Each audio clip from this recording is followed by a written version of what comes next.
The smell of dust and old would have become familiar to Daniel over the past 6 months. It was the scent of starting over, of trying to rebuild something broken. He stood in the hallway of the Victorian house on Maple Street, his third renovation project since Sarah died, and wondered if this time would be different. If this house would finally give him what he was searching for.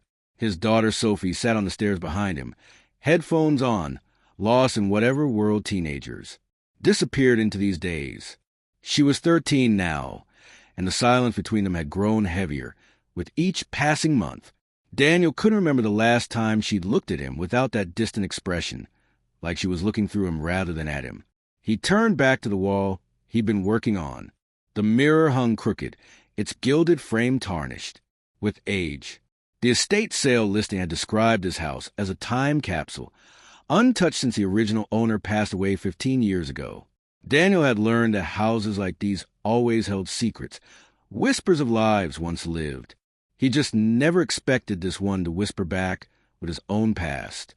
The mirror came off easier than he expected, and that's when he saw it. A photograph, yellow with age, had been taped to the back. Daniel's hands trembled as he peeled it. Free. 2 women stood side by side in front of what looked like this very house, their arms around each, other shoulders, laughing at something beyond the camera's frame. The woman on the left wore a floral dress and a smile that made Daniel's heart stop. It was his mother, not the mother he'd said goodbye to 3 years ago, frail and fading in a hospice bed. This was his mother at maybe 30, vibrant and young, her dark hair catching the sunlight. But it was the woman next to her that made Daniel sink slowly to the floor, the photograph clutched in his shaking hands. He knew that face. He'd seen it in the estate sale photos. He'd seen it in the portrait that still hung in the living room downstairs. The original owner of this house, the woman whose belongings he'd been packing away for weeks. Catherine Reynolds. Dad. Sophie's voice came from behind him, cautious. She'd pulled off her headphones. You okay? Daniel couldn't speak. He just handed her the photograph, watching as her eyes widened. Is that Grandma? Yes, he managed, and the woman next to her owned this house. Sophie looked at him, and for the first time in months, really looked at him. Did you know her? No, Daniel said quietly. I never even heard her name until I bought this place. But even as he said it, memories began stirring. Fragments of things his mother had said over the years, especially near the end. A friend she'd lost touch with, a regret she'd carried, a name she'd whispered, once that Daniel had thought was just the morphine talking. Catherine. Over the next 3 days, Daniel couldn't let it go. He tore through the house with new purpose, searching for answers in every box, every drawer, every hidden corner. Sophie helped, and in that shared mystery, something shifted between them. They worked side by side, speaking more than they had in months, united in trying to solve the puzzle of 2 women's friendship. They found letters first, dozens of them, bundled with ribbon in a cedar chest in the attic. The handwriting was his mother's, unmistakable, each envelope addressed to Catherine Reynolds at this very address. But these weren't the letters that had been sent. These were drafts, rewrites, letters that had never left his house. Daniel sat on the dusty attic floor and began to read. The earliest letters were from 30 years ago, light and chatty, full of inside jokes and plans to meet up. His mother and Catherine had been best friends, inseparable since childhood. They'd grown up on the same street, shared everything, been there for each other through first loves and heartbreaks and dreams. Then the tone changed. I don't know how to tell you this. One letter began. I don't know if you'll ever forgive me. Daniel's throat tightened as he read further. The story unfolded in his mother's careful handwriting, words that had been written and rewritten, trying to find the right way to confess something that had no right way. 28 years ago, his mother had fallen in love. The man was kind, funny, everything she'd been looking for. There was just one problem. He'd been Catherine's boyfriend first. Daniel felt Sophie reading over his shoulder. He should have hidden this from her, protected her from the messy reality of adult mistakes. But she was already reading, and he was too stunned to stop her. It wasn't an affair, his mother had written. Catherine, you have to believe me. You'd already broken up. With him. You'd told me you didn't love him, that you'd moved on. But I should have waited. I should have asked. I should have chosen our friendship over my feelings. The next letters chronicled a disintegration. Catherine had felt betrayed, not because she still loved the man, but because she needed her best friend more than ever. She just found out she was sick, the letter explained. The kind of sick that meant surgeries and treatments and an uncertain future. She'd been about to tell Daniel's mother when the news came instead that her best friend was dating her ex-boyfriend. You were supposed to be there with me, Catherine had said, according to the letters. You were the one person I thought I could count on. The friendship had ended. No big fight, just silence. Calls that went unreturned. Letters that were never answered. Two women who'd been like sisters, tore apart by timing and hurt feelings and pride. Daniel's father, he realized, was the man in the middle of all this. His father, who'd passed away when Daniel was 16. His father, who'd been a good man, loving and present, but who'd carried a sadness Daniel had never quite understood. I married him, his mother had written in one of the last drafts. And I loved him, Catherine. I truly did. We had a good life, a beautiful son. But not a day goes by that I don't think about you. Not a day goes by that I don't regret how we ended.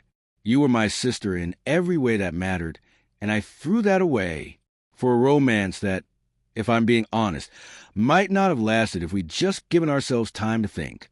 Clearly, the letters stopped there, unfinished, unsent, as if his mother had decided that some words were better left in the silence.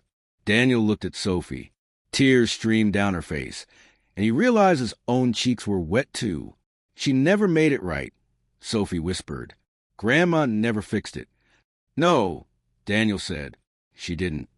They sat in the silence of that attic, surrounded by the ghosts of two women's friendship, and Daniel felt something crack open inside him. All this time he'd been renovating houses, thinking he was fixing something, thinking that if he could just restore enough broken things, he could somehow restore himself, restore his relationship with Sophie, restore the pieces of his life that had shattered when Sarah died. But you couldn't hammer your way out of grief. You couldn't sand down pain until it was smooth. Healing didn't work like renovation. Dad, Sophie said quietly, is this why you've been doing all this? The houses. Daniel looked at his daughter, really looked at her, and saw that she'd grown up while he'd been hiding in his projects. Saw the understanding in her eyes, the same loss reflected back at him. Maybe, he admitted, after your mom died, I didn't know how to be in our house anymore. Everything reminded me of her. Everything hurt. And I didn't know how to talk to you about it. Didn't know how to admit that I was drowning. So you started fixing other people's houses instead. Yeah. He laughed, but it came out broken. Not my smartest move. Sophie reached for his hand, something she hadn't done since she was small. I miss her too, Dad. Every single day. And I've been so angry at you for not being sad the way I'm sad. For just working all the time. For leaving me alone with it. I'm so sorry, sweetheart.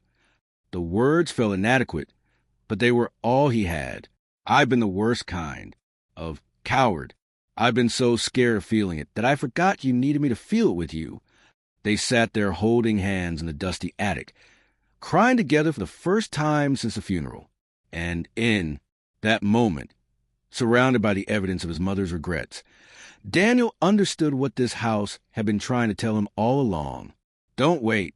Don't hide. Don't let pride or fear or pain build walls between you and the people who matter. Over the following weeks, Daniel and Sophie worked on the house differently. It stopped being an escape and became something they built together. They painted Sophie's new bedroom in the color she chose, soft blue with white trim. They installed bookshelves and hung photos, not just of Sarah, but of all of them together, making space for grief and memory and hope all at once. And Daniel kept searching for more pieces of his mother and Catherine's story. He found them in unexpected places. A recipe card tucked into a cookbook written in his mother's hand. Catherine's favorite lemon bars, a ticket stub from a concert they'd attended together, a dried flower, pressed into a dictionary with a note that read, "From the garden we planted, 1985. Each discovery felt like a gift and a wound at the same time, evidence of a friendship that had been real and deep and precious, ended by something so human and forgivable it made Daniel's chest ache. Then Sophie found the journal. It was Catherine's, hidden in a false bottom of a nightstand drawer. The entries spanned decades, but Sophie had opened a page from 3 years ago, and her hands were shaking when she brought it to Daniel. "Dad," she said, "you need to read this." The entry was dated just 2 weeks before his mother had died. Catherine's handwriting was shaky, aged, but the words were clear. "I saw Grace's obituary notice in the paper today. Not an obituary, but a notice that she's in hospice. It's been 28 years since we spoke. 28 years of pride and stubbornness and hurt feelings. That seems so small now looking back. We wasted nearly 3 decades of friendship over what? A man we both eventually moved on from? My illness that I recovered from, that I let become a weapon instead of a bridge." The entry continued. "I picked up the phone a dozen times today. I've started driving to the hospice. Twice. But what do I say after all these years? I'm sorry. I miss you. I've thought about you every birthday, every Christmas, every moment when something funny happened, and you were the first person I wanted to tell." Daniel's vision blurred as he read the last lines. "Tomorrow. I'll go tomorrow. I'll bring the photo of us in front of this house. The day we bought it together before everything fell apart. I'll show her that I kept it all these years, hidden behind a mirror in the hallway, because I couldn't bear to look at it, but couldn't bear to throw it away either. I'll tell her that she was the sister I chose, and no amount of time could change that. Tomorrow. I promise. Tomorrow." But there was no entry after that. Catherine had died 2 days later, suddenly of a heart attack. She died alone in this house, with her regrets and her good intentions and her tomorrow that never came. Daniel sat on the floor of the bedroom, holding the journal, and felt the full weight of it. 2 women who'd loved each other, who'd let one mistake define decades, who'd both wanted to reach out but never quite managed it, who'd both run out of time. "Dad," Sophie said, and her voice was thick with tears. "We can't let this happen to us." "No," Daniel agreed. "We can't." That night, they sat in the newly renovated kitchen, at the table they'd refinished together, and talked. Really talked.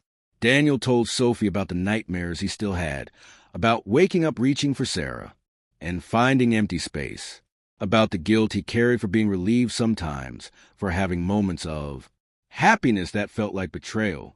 Sophie told him about the girl at school who'd said cruel things, about Sophie not having a mom anymore, about the project she'd had to do on family trees, and how she cried in the bathroom because hers felt incomplete, about how scared she was that she'd forget her mother's voice, her laugh, the way she sang.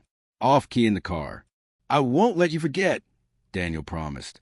"We'll keep her alive in stories and memories and in the way we love each other. Because that's what she'd want. Not for us to stop living, but to live bigger and braver, with our hearts open. Even if it hurts? Especially if it hurts," Daniel said, "because your mom taught me that love is worth the hurt. Being vulnerable is worth the risk. And connecting with people, really connecting, is the only thing that matters in the end." They decided to finish the house, but not to sell it. It would be their home, this place where his mother's story and Catherine's story had intersected with theirs. A reminder that life is too short for unsaid words and unmade amends. Daniel hung the photograph in the living room, next to the portrait of Catherine, his mother and her lost friend, young and laughing, frozen in a moment before everything went wrong, but also a moment that proved the love had been real, that mattered, that counted. He thought about adding a plaque or some explanation, but in the end, he just left it. Some stories didn't need explaining. Some losses didn't need justifying. They just needed to be witnessed, honored, remembered. Sophie started sleeping better. So did Daniel. They established new routines in their new home, built around talking and sharing, and not hiding from the hard things. They cooked dinner together, worked on homework at the kitchen table, watched movies, and cried at the sad parts without apologizing for it. And Daniel stopped using work as an escape. He still renovated houses, still found meaning in taking broken things and making them whole. But now he came home. Now he showed up. Now he was present for the moments that mattered. One evening, about 2 months after moving in, Sophie brought him something she'd found.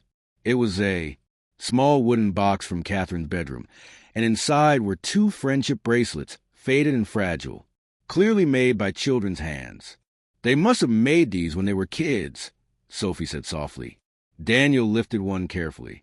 Woven into the colored threads were tiny beads that spelled out a word. Sisters. Do you think they ever stopped loving each other? Sophie asked. Even after everything? Daniel thought about the letters his mother had written but never sent, about Catherine's journal entry, full of regret and longing, about the photograph hidden behind a mirror, kept close but out of sight. No, he said, I don't think they ever stopped. They just forgot how to show it. Forgot that pride matters less than connection, that being right matters less than being together. That's sad, Sophie said. It is, Daniel agreed, but it's also a gift because we get to learn from their mistake. We get to choose differently. Sophie was quiet for a moment, then said, I'm glad you bought this house, Dad. I'm glad we found them. Me too, sweetheart. Me too. That night, Daniel lay in bed in his new home and felt something he hadn't felt since Sarah died. Not happiness exactly, but something close to it. Peace, maybe, or acceptance. The understanding that grief and joy could coexist, that loving people meant risking loss, and that the risk was always worth it. He thought about his mother and Catherine, 2 women who'd let one mistake become a lifetime of silence. He thought about Sarah, who he'd never gotten to say goodbye to properly because the end came so fast. He thought about all the unsaid words that haunt us, all the tomorrows we promise ourselves and don't always get. And he made a promise there in the dark, in the house that had brought him this story. No more hiding. No more running from pain by burying himself in work. No more letting fear make him small. Life was too short, too precious, too uncertain for anything less than full presence, full honesty, full love. The house on Maple Street was finished 6 months after they'd started. It wasn't just renovated. It was transformed. Walls had been opened up to create flow and light. Old hardwood floors had been restored to their original beauty. The garden, which had been overgrown and wild, now bloomed with flowers his mother and Catherine had both loved, planted by Daniel and Sophie together. But the real transformation wasn't in the house. It was in them. Daniel had learned to talk about Sarah without feeling like he was drowning. Sophie had learned that grief didn't make her weak. It made her human. Together, they'd learned that healing wasn't about forgetting or moving on, but about integrating loss into the story of who you are, carrying it with you, while still moving forward. They held a small gathering the day they officially moved in. Just a few friends, some neighbors, nothing fancy. But as Daniel stood in the living room where Catherine's portrait and his mother's photograph hung side by side, he felt surrounded by grace. Grace for his mother, who'd made mistakes but loved deeply. Grace for Catherine, who'd held on to hurt, but never stopped caring. Grace for himself, for all the ways he'd stumbled through grief and fatherhood and fear. And grace for Sophie, who'd been patient with him even when he didn't deserve it, who'd walked beside him through this strange journey of discovering the past while learning to live in the present. What do you think they'd say? Sophie asked, appearing at his elbow. Grandma and Catherine, if they could see us now? Daniel looked at the photograph of 2 young women laughing in the sunshine, friends who'd had no idea what was coming, what they'd lose, how they'd hurt each other and themselves. I think, he said slowly, they'd tell us to hold tight to the people we love, to say the important things, while we still can, to forgive quickly and love fiercely and never, ever take tomorrow for granted. Because tomorrow isn't promised, Sophie said quietly. No, Daniel agreed. But today is here, and that's enough. They stood together in their new home, in the house that had hidden a photograph and a story in A, lesson that neither of them had known they needed to learn. Outside, the sun was setting, painting the sky in shades of orange and purple. Inside, they'd made a space that honored the past while making room for the future. And for the first time since Sarah died, Daniel felt like he could breathe fully, like he could look forward without guilt, remember backward without being trapped there, like he could be a father again, present and whole, instead of a ghost haunting his own life. "I love you, Sophie," he said, pulling her into a hug. "And I'm sorry I forgot to show you that for a while." "I love you too, Dad," she said, hugging him back. "And I'm glad you remembered." They stayed like that for a long moment, father and daughter, in a house that had taught them about missed chances and unspoken words and the courage it takes to be vulnerable. In a house that had shown them that some things are worth fighting for, worth showing up for, worth risking your heart for. Because in the end, the houses Daniel had been renovating weren't really about the walls and floors and fixtures. They were about rebuilding himself. Piece by piece, room by room, grief by grief, until he'd constructed a new version of his life that had space for both loss and love. The photograph behind the mirror hadn't just revealed a hidden friendship. It had revealed a truth that Daniel needed to learn, that Catherine and his mother needed him to learn on their behalf, to honor their story by not repeating their mistakes. Don't wait for tomorrow. Don't hide behind pride or fear or pain. Love the people in front of you now, while you still can. Tell them they matter. Show them they're seen. Build connections instead of walls. And when you find yourself broken, don't try to renovate your way out of it. Let yourself be broken for A. Wow. Let people in. Let healing happen in its own time, in its own way. Because sometimes the house you're really trying to fix isn't made of wood and nails. It's made of memories and relationships and the courage to be human in a world that makes no promises about tomorrow. Daniel looked around the room one more time, at the walls he and Sophie had painted, at the furniture they'd chosen together, at the photographs of Sarah that they'd hung with love and tears and acceptance, at the picture of two young women who'd loved and lost and taught him everything he needed to know about what really matters. "You know what, Sophie?" he said. "I think we're going to be okay." She smiled at him, really smiled, and it was like watching the sun come out after a long winter. "Yeah, Dad," she said, "I think we are." And in that moment, in that house, with that hard-won wisdom settling into their bones, they were more than okay. They were healing. They were present. They were home. So wherever you are right now, whether you're watching from a quiet room at midnight or during your morning commute, whether you're alone or surrounded by people, I want to ask you something.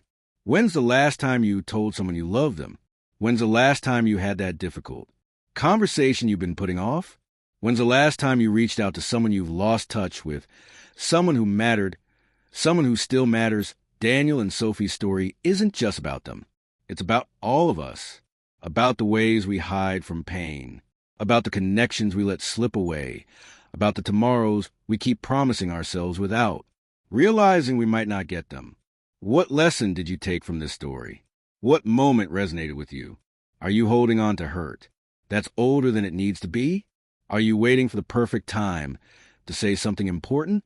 Drop a comment and let me know where you're watching from and what the story made you feel. Tell me about the person you've been meaning to call. Tell me about the words you've been holding back. Tell me what you learned. Because here's the truth that Daniel learned, that his mother and Catherine never quite managed to learn in time. We're all just walking each other home. We're all doing our best with broken hearts and imperfect love and the fear that vulnerability brings. And the only thing that makes any of this worthwhile is connection. Real, messy, brave connection. If this story touched something in you, hit that like button. Subscribe to hear more stories about ordinary people learning extraordinary lessons about love, loss, and the courage it takes to keep showing up for each other. Because these stories matter. Your story matters. And the people you love need to hear that.